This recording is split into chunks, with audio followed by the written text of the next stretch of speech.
Camada 8.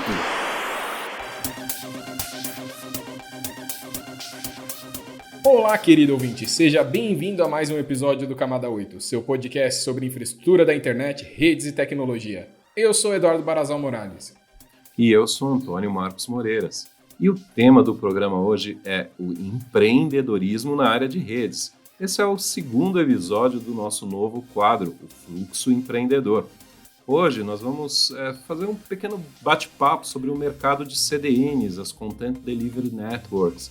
Quais são as dificuldades para se iniciar na área, as vantagens de se investir nisso, como fazer isso tecnicamente. E vamos conversar, obviamente, com um empreendedor nesse ramo de CDNs.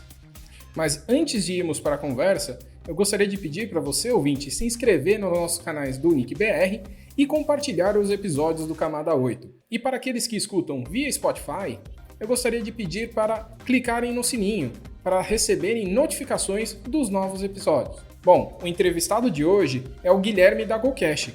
Então, vamos lá para o Fluxo Empreendedor. Pode tocar a vinheta.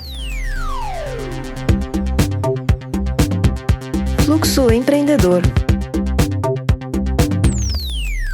Então, Guilherme, seja bem-vindo ao nosso podcast Camada 8. E como já é de praxe, eu gostaria de saber um pouquinho quem é você e onde você trabalha. Pode falar um pouquinho aí de você pra gente? Bom, Eduardo, bom dia. Em primeiro lugar, queria agradecer muito aí pelo convite. É sempre um prazer participar aí das iniciativas do NIC.br. Espero que seja um papo bem legal, que a gente possa compartilhar boas histórias aí com a audiência. Bom, tentando trazer um pouco da minha trajetória, né? Eu sou um profissional já que estou há muitos anos no mercado, né? Sou formado em Ciência da Computação, formei em 2004 na Unesp e desde então investi minha carreira inteira no mercado de infraestrutura, né? Tanto no âmbito de data center, infraestrutura para internet e depois uma especialização maior em infraestrutura para web. Então, acho que dentro, até num contexto, né, tentando trazer da minha vivência prévia à fundação da GoCash, tive uma experiência muito bacana em 2009 no XPG, que era um provedor de hospedagem gratuita no Brasil. À época, a gente estava hospedando cerca de 1 milhão de sites brasileiros dentro da plataforma do XPG. E acho que foi uma primeira grande escola que eu tive nesse mundo mais de web, né? E aí, previamente, a fundação da GoCash foi minha experiência no UOL, né? Que eu passei lá durante 5 anos na área de pesquisa e desenvolvimento do UOL, mais voltado para o UOL Host, né? Entrei bem no iniciozinho da fundação do UOL Host, que era um provedor de hospedagem compartilhada, que nasceu na época com uma ideia de concorrer com o Local Web, que era a grande referência no mercado. E acho que foram experiências muito bacanas que me levaram e me trouxeram muita motivação para fundar a GoCash, que é justamente o desafio que eu estou aí já há alguns anos. A gente entrou no mercado ali desde meados de 2015. Então foram experiências que, somadas ali, me trouxeram bastante experiência e bagagem para a fundação da GoCash, que, para quem não conhece, é uma plataforma que a gente está posicionada dentro do mercado de CDN, né, Content Delivery Network, e de Cloud Security. Guilherme, seja muito bem-vindo novamente aqui ao podcast. Eu queria só pedir para você explicar um pouco melhor o que a GoCash faz, o que é essa plataforma de CDN, o que é uma CDN, especificamente que tipo de serviços que a GoCash oferece. Bom, primariamente uma CDN ela tem o papel de melhorar a performance de sites e aplicações na internet, né? Então a CDN em si, o objetivo dela é aproximar o conteúdo do usuário. Então ela faz isso através de uma infraestrutura que é distribuída, né, justamente posicionada mais próximo dos usuários que ela atende, né, das empresas que ela atende. Então ela tem esse desafio inicial de performance. Mas o fato dela ser um filtro entre o usuário e a infraestrutura em que que esse site está hospedado, essa aplicação está hospedada, ela também tem condições de atuar no âmbito de segurança, né? Então, já que ela filtra todos os acessos, ela também tem condições de filtrar acessos eventualmente maliciosos que possam estar ocorrendo destinados a alguma empresa, alguma aplicação em específico. Então, de forma geral, a grande base estrutural de uma CDN vem justamente dessa infraestrutura distribuída. Então, Guilherme, realmente muito interessante tudo que você falou, tá? Eu acho que você deu uma palestra em 2 perguntas, mas vamos destrinchar tudo que você falou, porque a gente quer saber um pouquinho mais da sua história, com mais detalhes. Então, eu vou voltar lá no seu início, né? Que você falou que é formado em ciência da computação, e eu queria saber, né, o que te levou a esse mundo de redes? Por que você escolheu essa formação? Cara, essa é uma ótima pergunta e eu acho que acho que tudo parte ali inicialmente, até antes de redes, foi da vivência e da experiência que eu tive com Linux, né? Que ela começou muito antes da faculdade. Então, isso acho que já vem desde 95, alguma coisa assim, desde os BBS e na época já até no âmbito de Linux a gente já tinha o Conectiva, né? Não sei se todos vocês vão lembrar. Então, acho que isso me conectou muito com o mundo de Linux e de open source, né? Acho que a minha história muito vem justamente dessa correlação com o mundo Linux. E isso não foi diferente até na faculdade, né? Eu entrei numa faculdade pública que tinha um grande incentivo para o uso do Linux, né? Toda a estrutura, laboratórios da faculdade utilizavam Linux, então isso corroborou ali um pouco com o que eu já tinha interesse. E acho que foram todas as vivências que eu fui tendo ao longo da faculdade, até um primeiro estágio que eu fiz dentro do departamento de física da universidade, numa área de bioinformática, né? Algo assim, envolvia um processamento muito massivo de dados de proteínas, de uma série de outras estruturas ali voltadas para biologia. Então, eu entrei num contexto novo naquela época, que era aplicar mais a tecnologia para os processos que já existiam dentro daquele departamento. E acho que dali veio muito, me desenvolveu mais no âmbito de automatização, né? Acho que o papel ali muito meu, nesse estágio ali em 2000, 2001, foi de trazer mais eficiência e produtividade para o dia a dia daqueles biólogos, daqueles físicos que atuavam dentro desse departamento. E, de novo, a gente estava falando ali já de cluster em 2000 e 2001, né? Na época a gente trabalhava com clusters Beowulf e utilizava muito uma linguagem que chamava MPI, que era para processamento paralelo. Então, eram processamentos ali que eventualmente demoravam uma semana, né, para ter uma estrutura de uma proteína em 3D dimensionada, e a gente conseguia, através dessas novas tecnologias, encurtar muito esse trabalho. E foi muito bacana, assim, na época até isso foi até o meu trabalho de conclusão de curso. A gente foi uma ferramenta já web, né, que foi utilizada no mundo inteiro por várias universidades, que era justamente o papel dela era de automatizar todo esse processo. Então, esses pesquisadores submetiam um database ali que tinha as coordenadas dessas proteínas, né, dessas estruturas, e a gente conseguia gerar essas estruturas tridimensionais em poucos minutos, né, coisa que um ano antes disso demorava-se uma semana. Então foi um negócio bem bacana, assim, ainda com pouca contexto de redes, apesar que dali já começou um pouco esse trabalho mais voltado para redes, né? Tinha que ser algo em baixa latência, né? Esse cluster que a gente desenvolveu, que era um cluster Beowulf, tinha uma necessidade já, mesmo que interna, né, numa estrutura interna de redes, de ter uma latência de processamento muito baixo. Então acho que veio daí, e acho que o próprio foco em Linux, né, infraestrutura Linux, já sempre me conectou muito no âmbito de redes. Poxa, Guilherme, então você começou com o Linux, cara. Vamos dar os parabéns para o Linux e para você, porque o Linux fez 30 anos agora em agosto, né? Não sei se você acompanhou aí nas redes sociais o povo comemorando, mas é muito legal você ter começado com isso daí. Eu queria saber de você também o seguinte: você comentou que trabalhou na XPG, que trabalhou na UOL. Então, quando você terminou essa fase aí da faculdade e de toda essa experiência acadêmica com esses projetos, você foi para o mercado de trabalho. Naquela época, você não tinha ainda essa ideia de empreender, de começar uma empresa. Como é que foi isso daí, essa transição aí do final da faculdade para a entrada no mercado de trabalho e depois a ideia de empreender? Cara, o empreender em si eu acho que está já um pouco até no sangue ali, né? Meu pai era comerciante, né? Então eu vivi muito isso em família. Então meu pai sempre teve o empreendimento dele desde que eu me entendo por gente.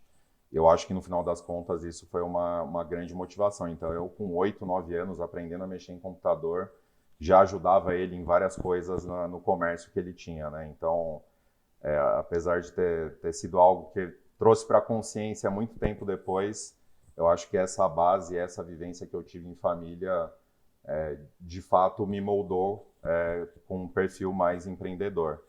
E acho que a minha vivência em faculdade também, apesar de eu não ter fundado ainda nenhuma empresa naquela época, sempre tive muito conectado com iniciativas dentro da faculdade, empresa júnior, centro acadêmico, muita organização de eventos, né? A gente organizava tinha uma semana lá anual da SEMAC, que chamava, né? Que era uma semana da computação.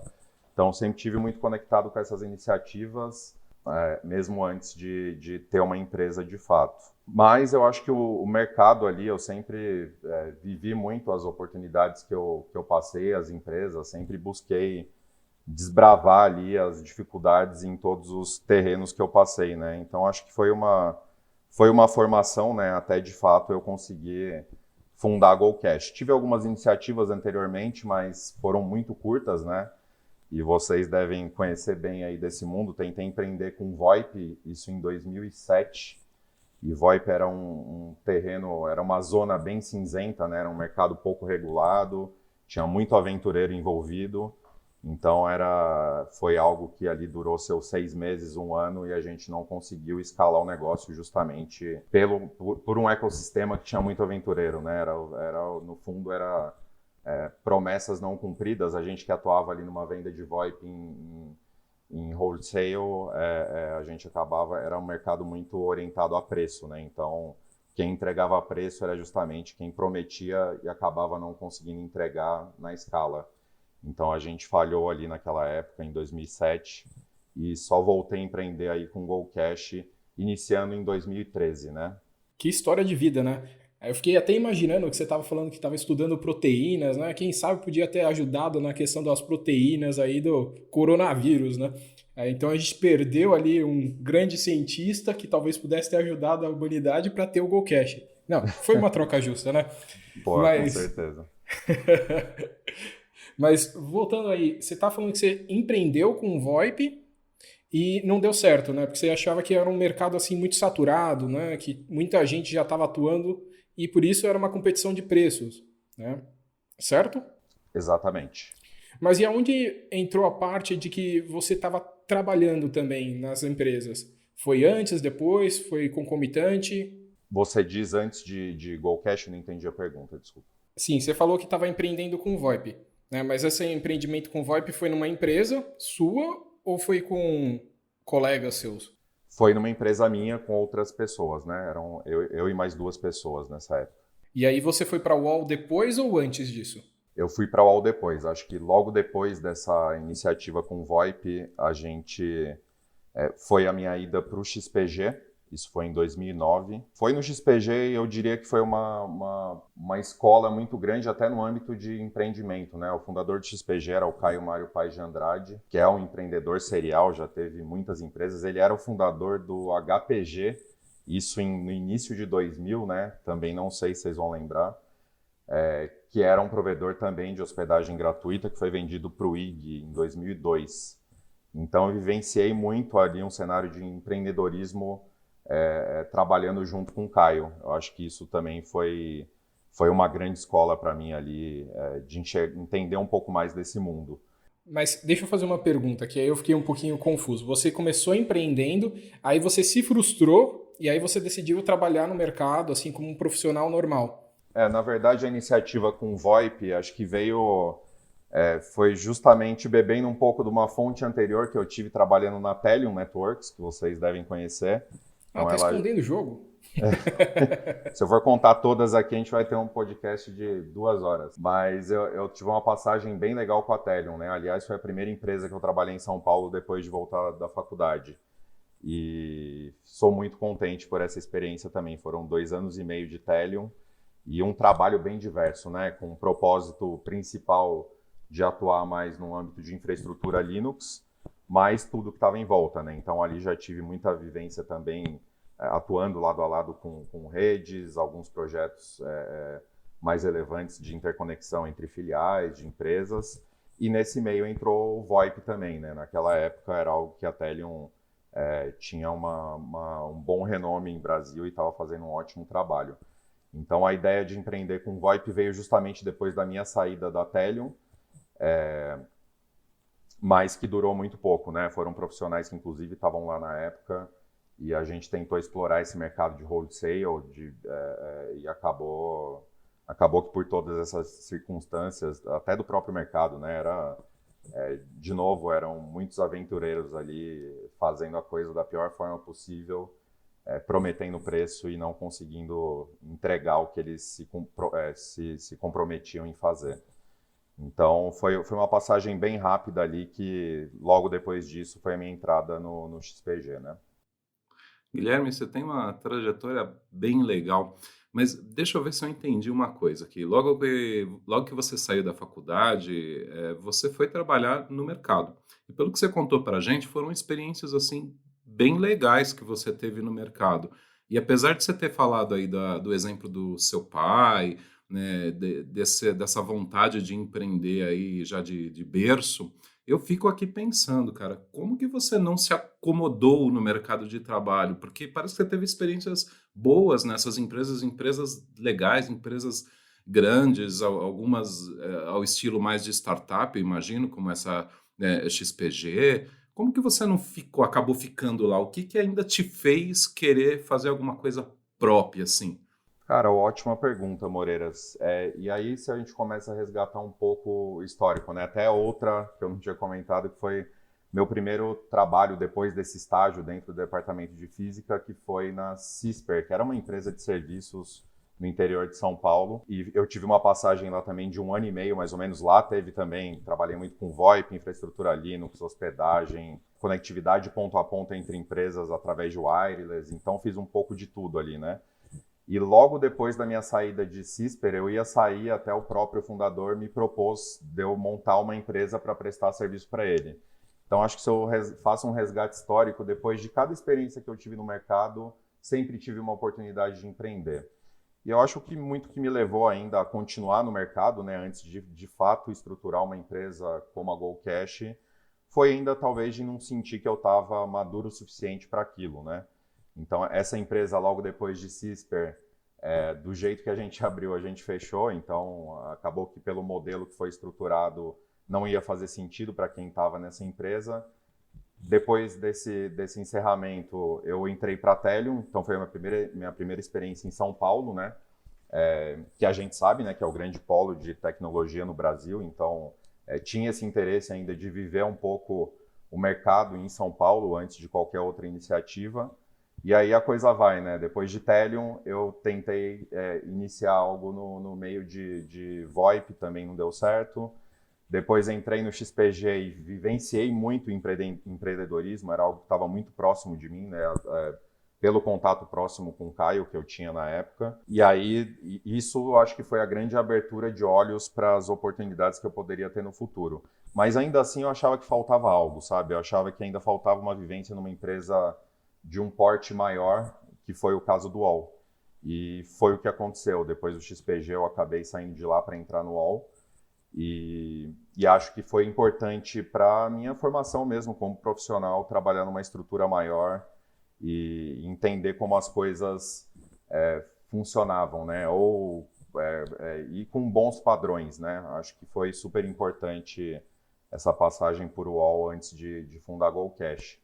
E coincidência ou não, foi justamente depois de ter essa experiência que eu me senti mais preparado para empreender de fato e tentar estruturar algo que pudesse prosperar de fato, né? Então, acho que foi um pouco disso, assim. Acho que foi para até conquistar essa maturidade. Eu acho que nesse caso não tem muito certo ou errado, né? Cada um tem a sua vivência. Conheço pessoas que não tiveram experiência profissional nenhuma e começaram empreendendo e tiveram muito sucesso, mas no final das contas o que eu acredito, né? Se você está vai empreender em algum mercado grande o suficiente e resolver um problema latente daquele mercado, eu acho que é super positivo você viver o problema na pele antes, né? Acho que uma pessoa querer falar de fundar uma CDN sem nunca ter trabalhado com infraestrutura, acho que a chance de êxito ela é muito pequena. Então, acho que depende muito do que você vai fazer. Eu ainda acho que a experiência no mercado antes é algo que pode ser uma grande escola, né? E que te faça vivenciar os problemas do dia a dia daquele mercado que você quer atacar. Não, é muito legal do jeito que você está compondo toda essa história, porque pelo que eu estou entendendo, você trabalhou no mercado, via ali as necessidades dentro ali de uma empresa, pensava numa ideia e empreendia. Aí via que se dava certo, dava errado, voltava para o mercado e aprendeu outra coisa e empreendia. É bem isso, não é? Exatamente isso. Não com essa clareza desses pensamentos, né, enquanto você está no meio do furacão, mas no final das contas, fazendo uma análise pregressa, é justamente o que aconteceu. E eu acho legal também de você ter comentado, né, que você falhou rápido, né? Que você falou 6 meses, ó, viu que não deu certo, não ficou batendo na ideia. Não, vamos procurar outra, vamos inovar em outra coisa, vou voltar para o mercado, estudar, descobrir. E aí chegou na UOL, aí você conseguiu ter a sua ideia e montou a GoCash, né? Eu acho isso daí muito importante também. Não ficar batendo na ideia quando você vê que não dá certo, né? Exatamente. Eu achei bem legal você falar dessas oportunidades que você enxergou basicamente a cada experiência que você teve no mercado de trabalho. E eu fiquei aqui pensando, né? Eu vou te fazer uma pergunta um pouco mais filosófica aí. Essas oportunidades, você acha que elas aparecem assim para todo mundo e as pessoas simplesmente não enxergam, não têm olhos para elas, você soube ali pescar? Porque muita gente, sei lá, quando sai de um trabalho ali, não deu certo, a pessoa só vê problemas, né? Não vê oportunidades, não vê uma chance, sei lá, de abrir um negócio para suprir uma necessidade daquela empresa que deixou, daquele mercado com que ela tinha aprendido a trabalhar, e você viu isso, né? Como que você vê isso daí? Para as outras pessoas, como que você acha que isso funciona ou deixa de funcionar? É uma boa pergunta, Moreiras. Eu acho que, assim, não acho que empreender, de fato, precisa ter, como eu tive, né, dentro de família, tive muito exemplo. Eu acho que isso, não, com certeza, tem um peso importante na minha formação como empreendedor, mas eu não acho que isso também é regra, né? O que, de fato, eu enxergo em mim, assim, em todas as experiências, foi sempre um desconforto com o que estava sendo feito, com o que estava sendo entregue. Nunca estava confortável em todos os lugares que eu passei com a experiência que estava sendo entregue para o cliente, com o serviço que estava sendo entregue para o cliente. Sempre achei que poderia ir adiante, então eu sempre tive esse instinto. Eu acho que isso é muito que me moveu sempre a tentar estar ali lado a lado com um empreender de fato, né? Então, onde eu passei, eu empreendi, mesmo estando no mercado. Que não necessariamente a gente vai empreender só tendo a própria empresa, né? Eu acho que dentro da sua empresa, quem está nos escutando hoje, eu acho que a gente sempre tem a oportunidade de fazer diferente, de desbravar, de resolver os problemas de uma forma mais criativa e de ser sempre inquieto, né? Com a vivência em si dentro do mercado.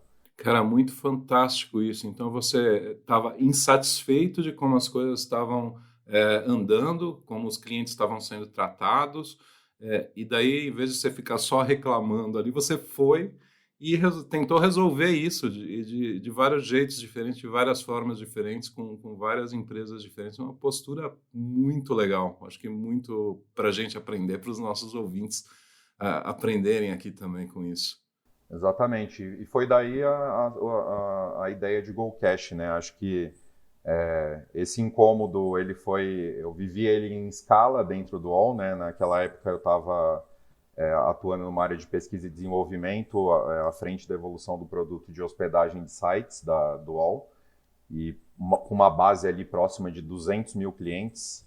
Então, eu vivenciei muito essa questão dentro do UOL numa escala grande, né? E acho que foi diria que a gota d'água para eu começar a empreender e resolver um problema que tinha muita clareza que ele existia e era latente, né? Que era justamente essa experiência e mais do que experiência, né, era a dificuldade que pessoas tinham para ter uma boa presença online, que no final era o perfil de cliente que tinha nesse produto de hospedagem, né? Eram pequenas empresas que precisavam hospedar seus sites e eu sentia muito na pele ali pessoas que muitas vezes não tinham conhecimento técnico adequado, quanto eles ficavam na mão assim de um provedor como o UOL na época e de todos os outros, né? Não é nenhuma questão específica do UOL, mas sim do mercado de hospedagem como um todo.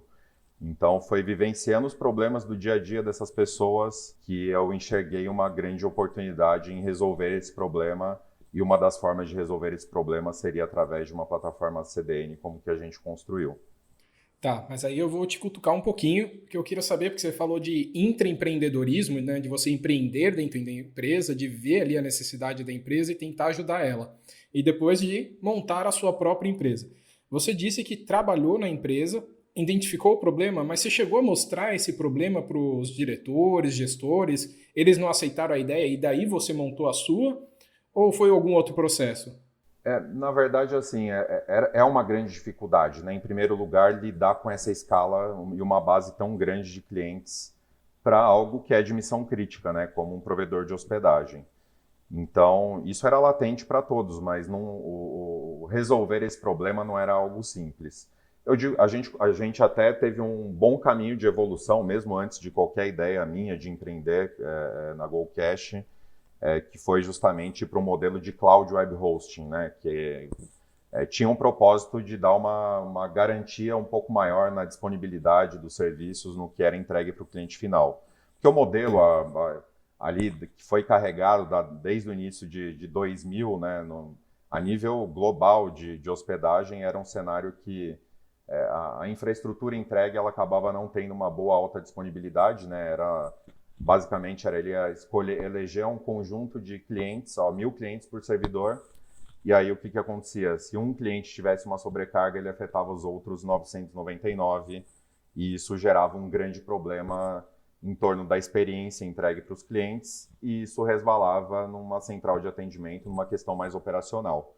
Então, é um desafio muito grande, né? E foi para todas as empresas e não só para o UOL. Então, acho que esse é um ponto importante de frisar. A CDN, até a ideia foi num contexto, né, que a gente estava no UOL de inovação, a gente já enxergando, naquela época, um pouco mais de concorrência no mercado.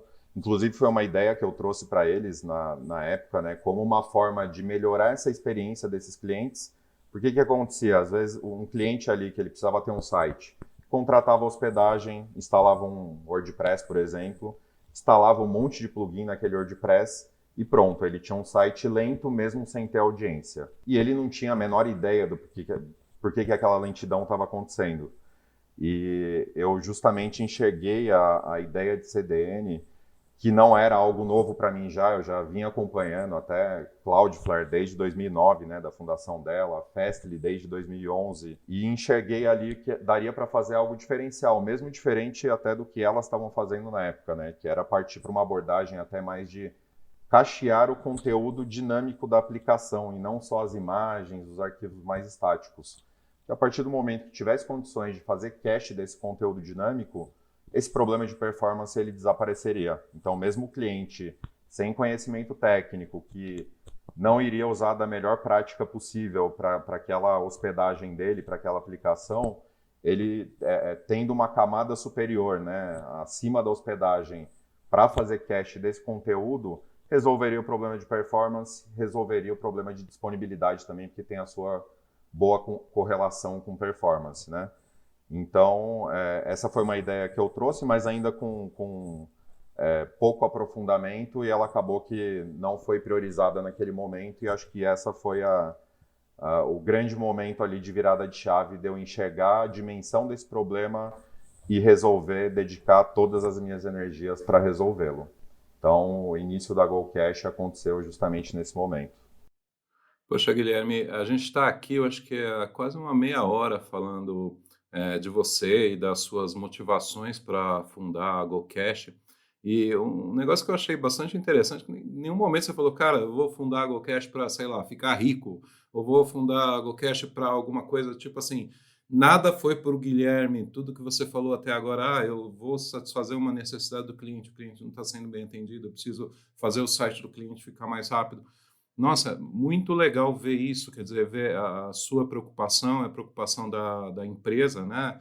Por conseguinte, com o cliente, com atender uma necessidade. Então, você identificou aí, ao longo da sua trajetória, várias necessidades diferentes e foi fundando as empresas e chegou na GoCash agora.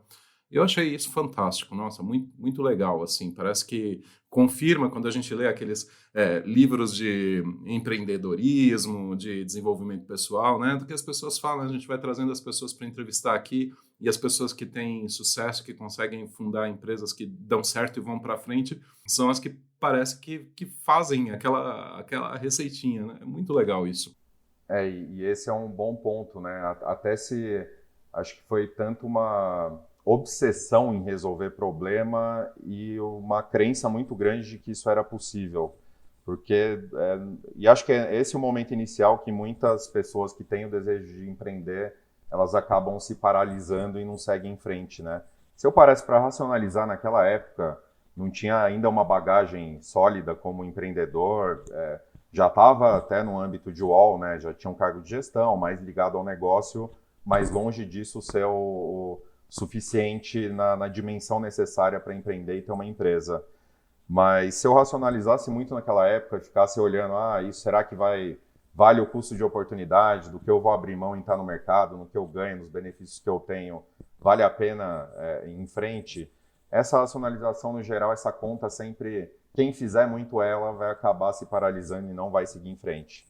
Porque empreender é abrir mão, dificilmente alguém vai fazer uma virada de chave e não vai ter que abrir mão de estilo de vida, de perspectivas mais claras no âmbito financeiro, olhando para o mercado que pode ser construído, né?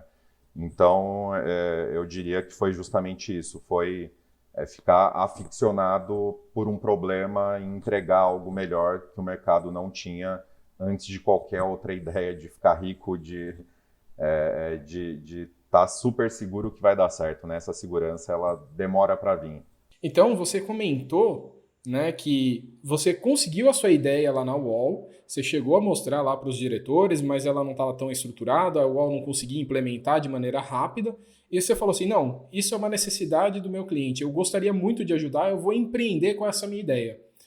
Só que isso é uma ideia. Até chegar num negócio tem um passo. E aí eu quero saber um pouquinho, como que foi esse passo, né? E quais foram as dificuldades? Foi dinheiro, foi tempo, conhecimento? Como que você estruturou essa ideia para virar um negócio? Bom, eu diria que foi um pouco de todos esses pontos que você levantou, Edu. Acho que teve um primeiro ponto, né? Primeiro, naquela época, até o ecossistema de startups em si ele era muito pouco maduro, era mato. O Brasil era mato nesse aspecto. Então, até para você ter ideia, isso eu comecei a trabalhar em GoCash em 2013, e até final de 2014, início de 2015, a gente nem sabia que aquilo era uma startup. Então, isso acaba prejudicando um pouco, né? Que você acaba não podendo ter acesso ao conteúdo adequado, à ajuda necessária para escalar aquele negócio. Então, acho que esse foi um ponto que acabou prejudicando um pouco ali no início. Com relação a investimento, isso, sem sombra de dúvidas, é algo latente, né? A gente está falando de um mercado que ele tem barreiras muito altas de entrada, né? Então, e acho que a nossa história, até em comparação com outras empresas a nível global que fazem isso, ela é um pouco diferente. Porque, no geral, a gente vai contar nos dedos ali no mundo, a gente tem de 10 a 15 empresas no mesmo contexto do que GoCash está fazendo o que a gente faz. E boa parte delas já nascem ali com uma ambição e um desejo de ser global, né? Acho que muito por não ter outra alternativa, né? Até quem está falando dos Estados Unidos, né? Uma empresa, um e-commerce nos Estados Unidos, ele tem audiência no mundo inteiro, então não tem como ter só em uma CDN voltada para Estados Unidos. Então, essa questão de ser um mercado com barreiras bem altas de entrada acabou nos levando, e era muito da vivência, né, que eu tive de focar no Brasil. Vamos fatiar um pouco o desafio, não vamos olhar para o mundo, vamos olhar para o Brasil. E comecei a observar um pouco o comportamento até desses players no território brasileiro. E foi daí que eu enxerguei algumas janelas de oportunidade naquela época, né? Não vou nem entrar muito no mérito de produto, que realmente a gente fez algo bem diferenciado no início. Mas quando eu olhava para o que eles estavam, para a presença deles em Brasil, eu enxergava ali um olhar que ele não era legítimo para o nosso país, né, que tem dimensões continentais, e também por eles estarem olhando para o mundo, né, que era um desafio já muito grande. Não tinha como eles serem super especialistas na cultura em cada território. Então, essa foi uma primeira janela de oportunidade que eu enxerguei, que no final das contas era uma baixa presença em termos de infraestrutura no país e, de novo, um país de dimensões continentais. Segundo, acho que foi uma oportunidade que eu enxerguei por não entenderem muito bem a cultura do brasileiro, né? No final das contas, para empresas do Brasil que acabavam não sendo um grande cliente para essas empresas, simplesmente eles entregavam uma plataforma e essa empresa tinha o desafio de extrair o potencial da forma que ela conseguia extrair esse potencial. Então eu começava a olhar ali para grandes empresas usando uma Akamai, por exemplo, que é a grande vanguardista do mercado, né? E empresas que eu enxergava fazendo cache de conteúdo estático, que está longe de ser a melhor forma de se aproveitar todo o potencial de uma plataforma como a nossa. Então eu falei, bom, se a gente, e acho que vem muito do DNA, né? A gente tendo um olhar legítimo para o cliente, entendendo a dinâmica da aplicação, do site que ele possui, a gente consegue fazer um setup que esse cliente extraia todo o potencial. E todo o potencial de uma CDN é entregar performance, é entregar segurança, é entregar escalabilidade, é entregar disponibilidade. Então, a hora que a gente começou a enxergar isso como, de fato, uma oportunidade, isso foi bem importante na nossa construção e, sem sombra de dúvidas, é um grande diferencial hoje em dia que a gente tem, que é justamente essa experiência mais acentuada e, no final das contas, uma maior entrega de sucesso. Então, acho que foram esses pontos. Muito, muito legal, Guilherme. E eu gostaria que você falasse um pouco mais sobre a GoCash, sobre o momento atual da empresa, sobre o seu momento atual. A gente viu na mídia, por exemplo, que a GoCash recebeu agora um investimento de peso da KPTL, que é uma empresa de capital de risco. Você pode falar alguma coisa para a gente sobre isso e mais sobre o momento atual da empresa, sobre seu momento, sobre os produtos que ela tem, o que você quiser falar aí. Com certeza. A gente está, cara, bem contente com esse aporte da KPTL, que veio junto aí para somar bastante mesmo para nós. E eles entraram num contexto, né? A gente já estava ali com cerca de 400 clientes, que é a nossa base atual de clientes.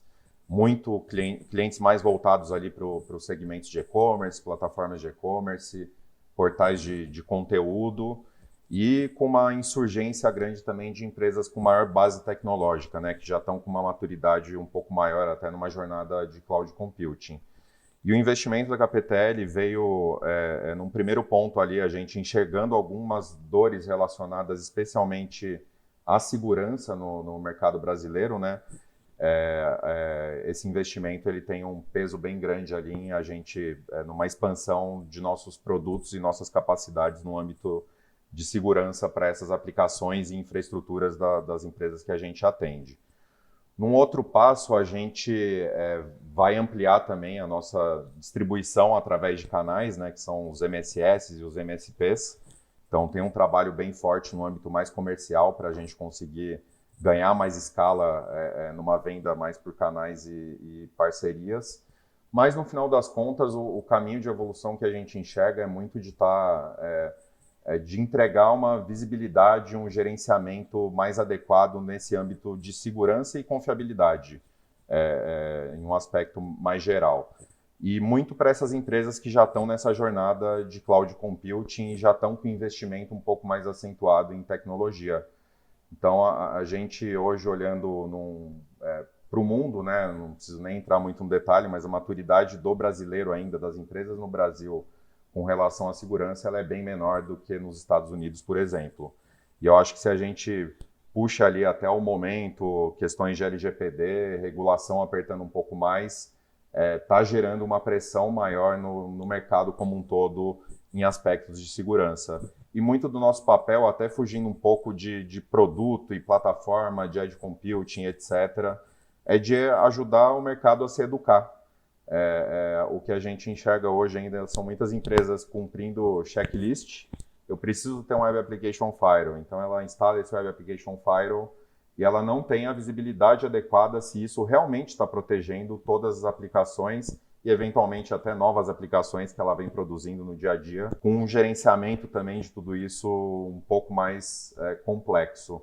Então a gente está enxergando, foge até um pouco de uma questão só de produto, mas como uma oportunidade de educar, de ajudar essas empresas a elevarem a barra de fato no aspecto que elas lidem com segurança e com performance e confiabilidade de aplicações. Nossa, você tocou em tantos assuntos importantes como segurança, LGPD, pegou investimento. Eu vou ter que dar uma destrinchada um pouquinho aí da sua fala. Eu queria saber, voltando ainda para o investimento, né? Vocês receberam investimento agora, mas eu estou pensando assim, já mais para o futuro. Já pensa fazer aí um IPO, né? Colocar ali as ações abertas ali para alguém já poder investir na GoCash? Como você está mostrando, a GoCash está crescendo, está evoluindo, está todo mundo botando dinheiro, eu quero botar dinheiro também. Como que faz? Dá ou não dá? Cara, com certeza, eu digo que ainda a gente não tangibiliza tanto essas oportunidades futuras, né? Que por a gente estar num cenário de venture capital e até para a realização de todos os fundos que investem, o caminho é M&A, né? Se juntar com alguma outra corporação, eventualmente uma possibilidade futura de ser adquirido e somar dentro de uma estrutura já existente, ou até mesmo um IPO, né? É algo que a gente ainda, eu confesso que a gente olha pouco justamente por enxergar que tem um potencial de escala muito grande que a gente está fazendo, né? Então, ainda é um trabalho duro ali, uma convicção muito grande que a gente pode ainda, com as nossas próprias forças, conseguir evoluir muito e multiplicar muitas vezes o que a gente vem fazendo até então. Mas essas são as possibilidades e a IPO, sem sombra de dúvidas, é uma delas, quem sabe no futuro. Quem sabe você já anuncia aqui no próximo podcast aí que vocês estão abrindo o IPO para todo mundo já botar dinheiro. Você falou também da LGPD. Eu fiquei curioso sobre isso. Impactou na sua empresa? Está impactando? Você teve que fazer alguma adaptação, seja para os clientes ou seja aí para os seus próprios funcionários? Tem alguma dica aí para o nosso ouvinte? Num âmbito de CDN, assim, claro que assim, para qualquer empresa, né, internamente tem que ser feito um trabalho, tem que ser evoluída políticas, a forma que os funcionários lidam com dados sensíveis dos seus clientes ou o que quer que seja. Então, esse trabalho ele é bem relevante e tem que ser feito. E no âmbito mais de negócio, né, a gente, por padrão, a gente não trata dados sensíveis. Claro que o tratar tem uma parte do tratar que é transmitir, e isso a gente transmite, né? Então, eventualmente, por mais que a gente não classifique e não entenda que são dados sensíveis, ele está passando pela nossa infraestrutura. Então, pode ter dados sensíveis de usuários, dos sites que utilizam, dados de cartões de crédito. Então, a grande preocupação nossa, olhando para o negócio, além dessas questões internas, é muito de garantir que de ponta a ponta, a gente tem um caminho seguro, que o que a gente armazena, ele é armazenado de uma forma que impeça, mesmo num cenário desastroso de uma invasão, que alguém tenha acesso a esses dados. Então, esse é um pouco do nosso trabalho, mais de garantir que no aspecto de transmissão, esse canal vai estar muito seguro e que a gente não vá conseguir classificar esse dado sensível, né? Então, acho que no âmbito geral o que gerou impacto para a LGPD olhando para a empresa, mas também tem um impacto positivo, justamente da forma que eu coloquei, para o mercado, né? Eu acho que a LGPD é super importante, né? Acho que faz com que as empresas lidem de uma forma mais profissional com esses dados e isso resvala um pouco nas oportunidades que surgem para nós como uma empresa que também provê serviços de segurança. Guilherme, você comentou que a GoCash trabalha com e-commerce e que oferece também produtos relacionados à segurança. Quando a gente olha para uma CDN, e principalmente quando os provedores estão olhando no geral para as CDNs, principalmente quando eles estão pensando em avaliar um possível parceiro para fazer peering, ou seja, estão pensando em buscar conteúdo, normalmente se olha para o tráfego, para o volume de tráfego.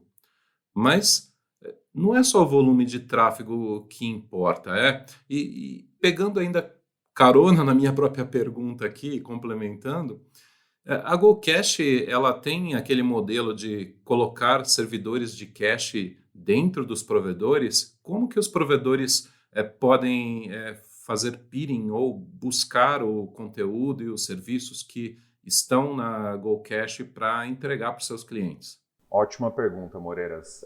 Com relação à primeira parte dela, né? De fato, não é só o volume que importa. Acho que no final das contas, todos os agentes que compõem a infraestrutura de internet, se a gente for pegar no Brasil, mas em qualquer nível, acho que todo mundo tem um interesse comum, legítimo, de entregar uma performance mais adequada para os seus usuários. Então, desde o ESP, desde a operadora um pouco maior, desde as CDNs, acho que todo mundo tem esse interesse em comum. E acho que daí vem uma necessidade de estar bem conectado, né? Então, justamente algo que está muito ligado à nossa missão como empresa, né? Que é descomplicar o dia a dia de quem gerencia a performance e confiabilidade de aplicações. Então, a gente vive performance aqui totalmente no dia a dia. Então, para nós é muito importante ter uma conectividade mais adequada com tudo que envolve a nossa entrega, né? E basicamente são as operadoras, são os ISPs, e também até os grandes provedores de nuvem, que é justamente onde hospeda o conteúdo que a gente potencializa, né, e melhora essa experiência. Então, eu acho que, dado esse contexto, é super importante, né, uma estratégia de peering adequada, e é o que a gente vê acontecendo assim, em todos esses agentes, né, que compõem a infraestrutura de internet. E em relação aos provedores, a gente, de fato, cresceu muito alguns anos atrás usando essa força dos provedores, né? Principalmente onde existia ali um interesse maior de tráfego. Hoje em dia a gente está numa boa mescla, né? Hoje ainda a gente está numa abordagem de ter mais autonomia, né? E muitas vezes, estando atrás de um provedor, a gente não consegue ter a devida autonomia até no âmbito de roteamento.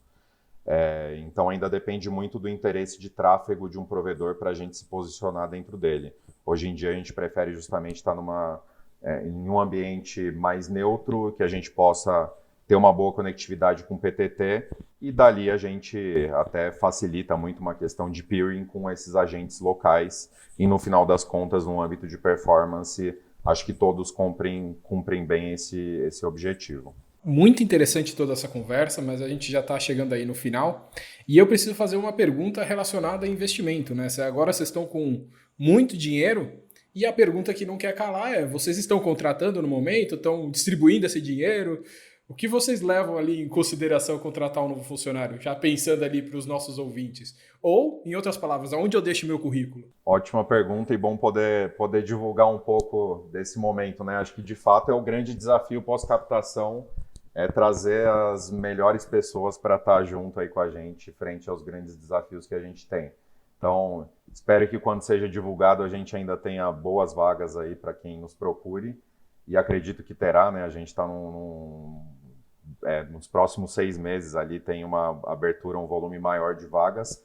Então, para acompanhar um pouco do que a gente está fazendo, das vagas abertas, é só entrar em carreiras.gocache.com.br, e lá vão ter várias vagas, tanto no âmbito de infraestrutura, segurança, software engineering e bastante coisa também relacionada à infraestrutura.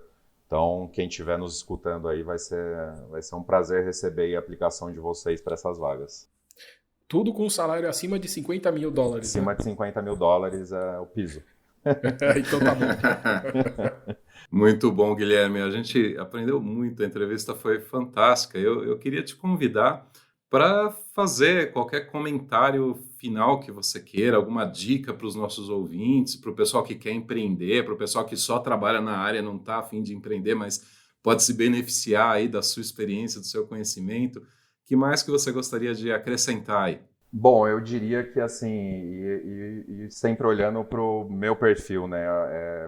E o que eu incentivo muito, tento incentivar ao máximo as pessoas de acreditar no próprio instinto, né?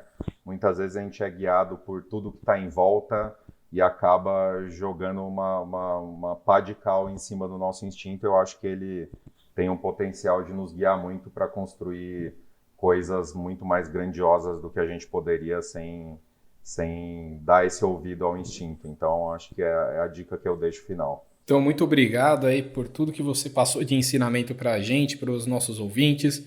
E já fica aí o nosso convite para voltar. Seja aí quando for fazer um IPO ou quando tiver alguma novidade aí na GoCash. Pessoal, muito bacana aí o bate-papo e agradeço demais aí novamente pelo convite. Contem comigo aí para as futuras iniciativas do NIC. Muito obrigado, Guilherme.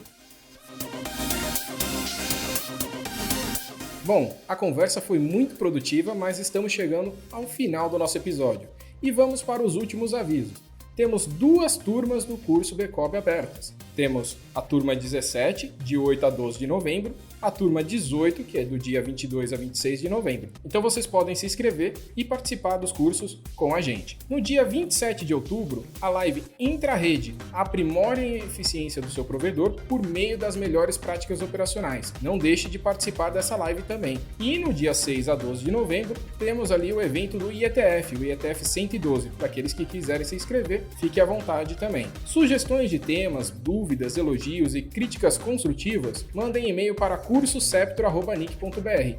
E se você tem aí alguma história empreendedora que quer contar pra gente, mande também, assim a gente pode chamar você para ser o nosso próximo convidado. Para os ouvintes que nos seguem no Spotify, eu quero lembrar que a plataforma agora implementou as notificações, ou seja, você pode ativar o sininho para não perder nenhum episódio do Camada 8. E eu quero convidar a todos para que se inscrevam também nas nossas redes sociais, para não perder nenhum outro conteúdo importante do NIC.br. No Twitter, vocês nos encontram como @comunicbr e nas outras redes, o Facebook, o LinkedIn, Instagram e Telegram, como @NICBR. No YouTube, como NICBR Vídeos. Esperamos que você tenha gostado do episódio e qualquer problema é culpa da Camada 8. Até mais, pessoal!